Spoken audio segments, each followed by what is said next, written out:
Ever wondered where our old school sweaters, blankets, and some classic fabrics where they came from? Meet Rivatex, the factory that tried to make Kenya clothed, then folded, then someone tried to fix it, and then the politics, loans, and dye drama that followed. It's family sweat, machine oil romance, and national pride, which is tangled with policy mistakes, cheap imports, and the kind of governance drama that makes your head spin. Rivatex started as Rift Valley Textiles, big dream, it had state backing, heavy machines, and all that 1970s industrial optimism. At its peak, it was running mills, consuming thousands of tons of cotton, and employing hundreds. It was a real local textile heartbeat. But then, liberalization and bad timing hit, and by the late 90s, the wheels came off and Rivatex went into receivership. On May 25th, 1998, Rivatex was put under receivership. A few years later, the factory doors shut,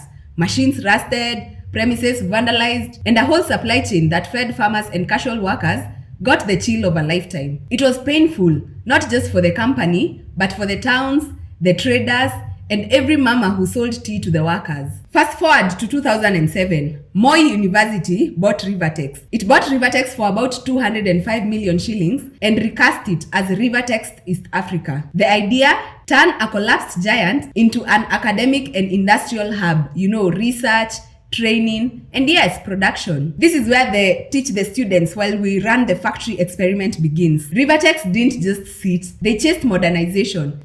Partnerships with foreign technical schools, new equipment, and interestingly, Tammy dye. This is a local natural dye invention that cut dye import costs and became part of their pitch. Governments poured money at different points and a PR glow up. Revival became the word of the day. Here's where things get sticky. Modernization costs serious cash. Rivatex ended up with big loans and rising costs. The Auditor General later flagged huge accumulated losses. We are talking billions in the red. And auditors warned that the firm's future looked shakier than its knitting machine bearings. Parliament and public investment committees asked awkward questions. Why is a university running a loss-making textile firm while lecture halls need repair? Part of the revival story was not just machines, but growing the raw stuff as well. Rivatex talked about buying land and scaling cotton farming to supply the plant. Ambitious? Yes.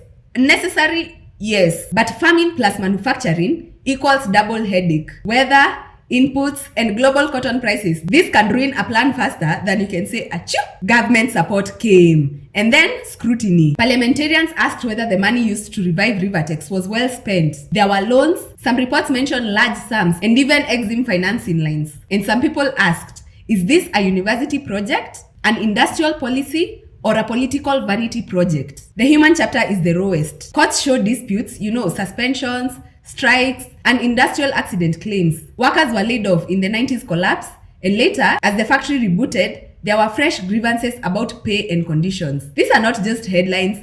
Their school fees unpaid, rent late, boda riders out of work. Factory drama equals town trauma. Rivatex matters because it was a local value chain. The Guinness, transporters, tailors, vendors, everyone plugged in. When it coughs, the local economy gets the flu. The modernization story, even with stumbles, shows that Kenya can do heavy manufacturing only if the policy, market, and financing align. Otherwise, it becomes a poster child for why cheap imports crash local industry. Is Rivatex dead? No. Is it comfortably alive? Also no. It's a phoenix that's been wing trussed, wing fixed, and told to fly again while the weather changes every 5 minutes. The only way it wins is smarter financing, local inputs, the cotton, stable energy, and buyers who choose made in Kenya over cheap imports. And maybe, just maybe, better governance. So yeah, that's it on this one. I hope you liked it. And I'll see you guys in the next one. Just make sure you're following me. I would appreciate that a lot because I'm doing a lot of stories. So just